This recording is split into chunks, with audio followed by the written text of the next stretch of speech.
আকাশ মেঝেতে লুটিয়ে পড়ে, গোটা শরীর কাঁপছে।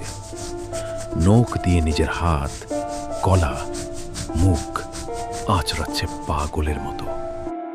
আর যেখানে যেখানে আঁচড় পড়ছে সেখান থেকে বেরিয়ে আসছে রঙিন রক্ত।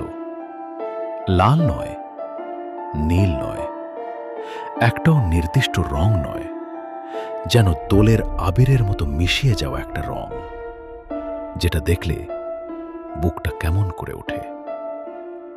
ঘড়ির কাঁটা পেরিয়েছে রাত 12টা। আপনি ঠিক সময়ই এসেছেন। আজকের গল্প শেষ রং। এবার শুরু করা যাক গল্পটা। সকাল 10টা থেকে রাত 9টা অবধি টানা পেশেন্ট দেখেছেন ডক্টর প্রশান্ত রায়। কলকাতা থেকে একটু সাইডের দিকে ওনার এই ডিসপেন্সারিটা বেশ ভালোই চলে। উনি স্কিনের ডাক্তার। আজ প্রায় 20 বছর ধরে এই কাজ করছেন তিনি। এখানে স্ত্রী আর মেয়ে রিনাকে নিয়ে থাকেন। তবে স্ত্রীর সঙ্গে এখন ওনার সম্পর্কটার বেশ টালমাটাল যাচ্ছে, কারণ কদিন আগে একটা বড় দুর্ঘটনা ঘটেছে ওনার বাড়িতে। ওনার মেয়ে রিনা আর ওনাদের মাঝে নেই। বন্ধুদের সঙ্গে এক জায়গায় গেছিল, সেখানে একটা গাড়ির অ্যাক্সিডেন্টে সে মারা গেছে।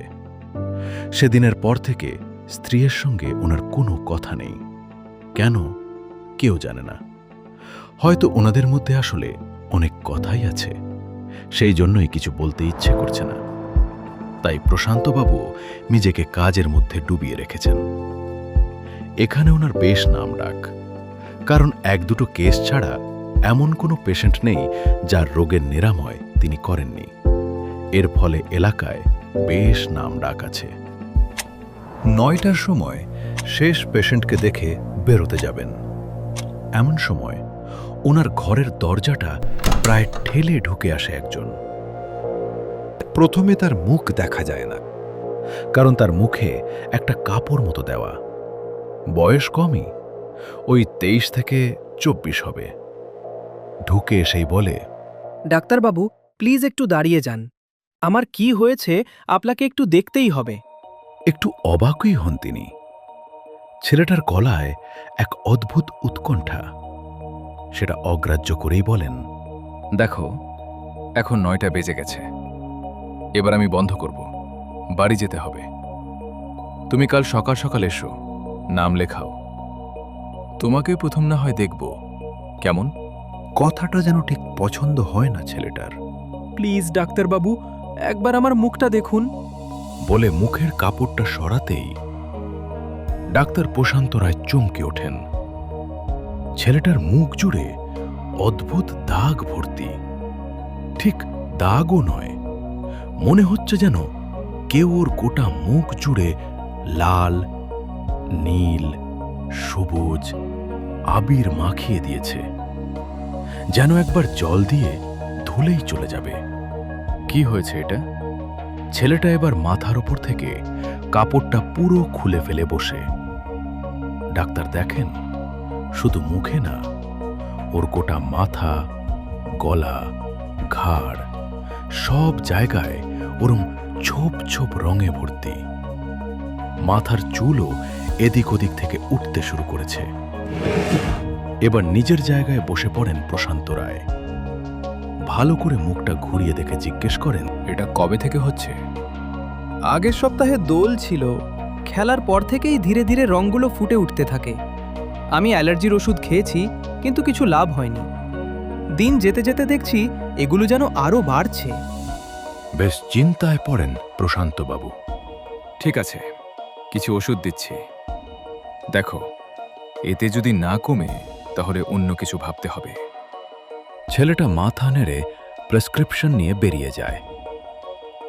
প্রশান্তবাবু যখন বাড়ি ফেরেন, দেখেন ওনার স্ত্রী শুয়ে পড়েছেন। ফ্রিজে কিছু খাবারও নেই। ওনারও আর খেতে ইচ্ছে করে না। ফোনে টাইম দেখতে গিয়ে দেখেন আজ 5ই এপ্রিল, রিনার জন্মদিন। মনটা খারাপ হয়ে যায় ওনার। মেয়েটা কলেজে পড়ত, বন্ধুদের সঙ্গে দোলের একটা অনুষ্ঠানে গেছিল। সেখান থেকে ফেরার সময়ই আর ভাবতে পারেন না। মেয়ের মৃত মুখের আবছায়া ভেসে ওঠে ওনার চোখের সামনে। লাল টপ আর জিন্স, মুখে মাথায় তখনও আবির লেগে।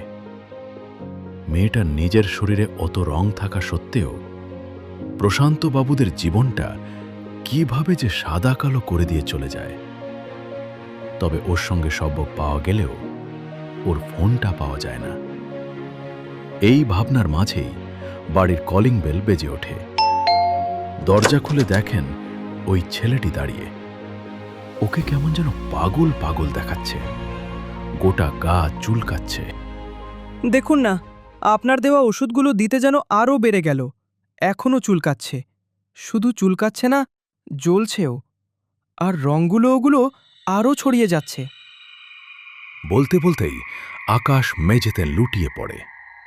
ওর গোটা শরীর কাঁপছে আর পাগলের মতো নখ দিয়ে নিজের হাত, গলা, মুখ আঁচড়াচ্ছে।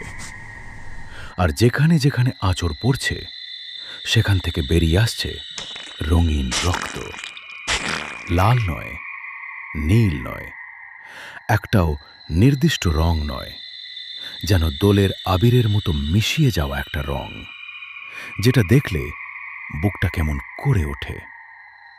মেঝেতে একটা ফোন পড়ে আছে। ফোনটা ছেলেটার পকেট থেকে বেরিয়েছে, উজ্জ্বল গোলাপি স্টিকার পেছনে। ঘরের আলোতেও স্টিকারটা চকচক করছে। প্রশান্তবাবুর পা দুটো যেন মাটিতে গেঁথে যায়।